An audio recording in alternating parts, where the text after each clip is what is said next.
Going on all, thanks for tuning in once again. Let's recap the Opetaia versus Nyika fight. I want to start by saying,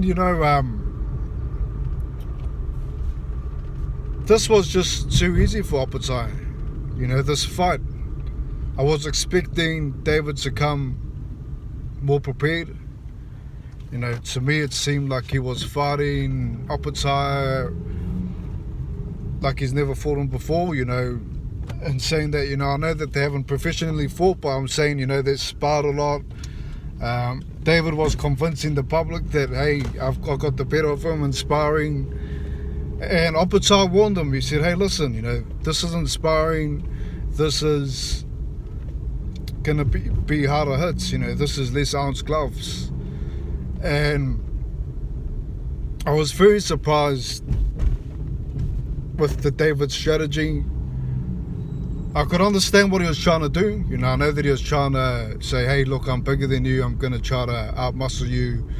Let's have a dogfight. Let's have a brawl. I understand what he was trying to do, but he wasn't seasoned enough to fight that way against Opetaia. In other words, think Anthony Joshua. When Joshua clinches people, you don't really see him punching in the clinches. He clinches and then lets go. And that's what I got from Nyika. A lot of clinching, a lot of holding, but Opetaia got the better of the exchange. David did land some punches when they did separate, but the strategy involves you to be more busier. You gotta throw body shots, throw more punches when you're clinching like that. Especially with the guy that has that bounce, that sharpness, quicker hands. You want to fight deep inside the pocket, and when you're separating, the other guy's still fresh. I was saying in the breakdown that David's going to have to hurt him and then close the gap, not just close the gap because you can.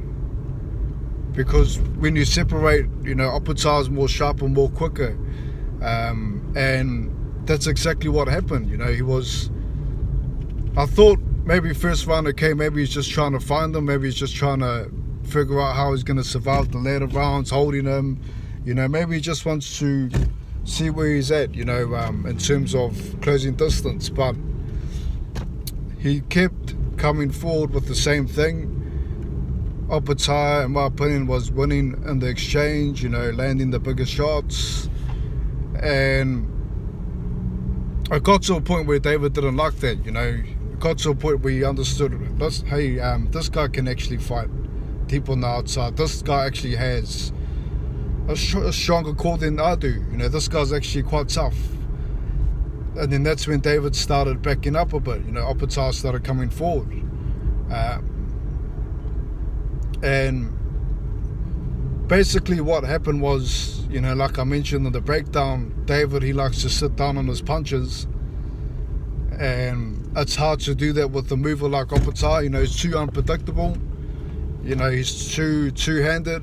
You know what I mean? He's just really crafty at what he does. This isn't Deontay Wilder, Tyson Fury coming forward, just trying to avoid one hand. This is a guy that's got two hands, two power punches in both hands,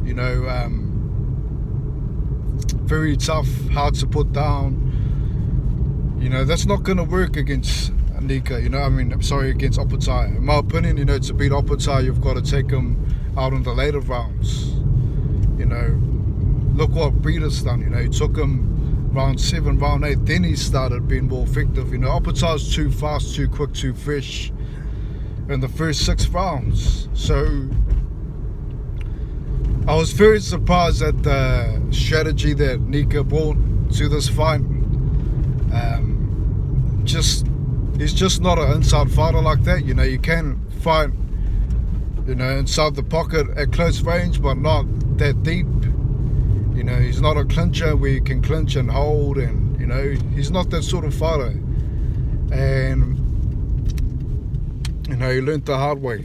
He tried to turn it into a dirty fight, or a messy fight, I should say, not dirty fight, a messy fight where let's see who can land, let's see who can, knock each other out, let's turn it into a dogfight. A dogfight, that's what I should be saying, try to turn it into a dogfight. And Opetaia with the shorter reach, David taking wider shots.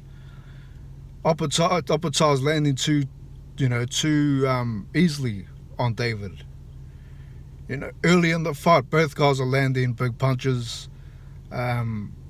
Opetaia more accurate, more effective, and it was just a matter of time. It was just a matter of time before the knockout, before the KO. I saw Opetaia landing a lot of body shots and the clinches. He was a lot more seasoned than Nyika. When they were clinching, he was actually throwing punches, effective body shots that was, in my opinion, was slowing down Nyika. And he was expecting more body shots. When they separated, he lands, that right hook, puts him on the canvas. And from there, when he gets chopped the first time, when he first gets chopped, you could see that he's really hurt, really wobbled. And again, the right hook, short range shots, getting hit. He just wasn't prepared. It's simple as that. Nyika wasn't prepared for that sort of fight. Where the fresher guy, the stronger guy, has more, more quicker punches, more accurate punches, more craftier on the inside. Just took advantage of a guy that's overcommitted too much. Overcommitted too much and trying to close the show too early. You've got to take your time to understand Jai before you start throwing big shots. Again, look at the Breeders' fight. He only starts being successful in the second half of the fight. Jai is hard to read. He's hard to judge. He's hard to position in a way where you can take him out. He's always bouncing around. You've got to take that bounce away from him.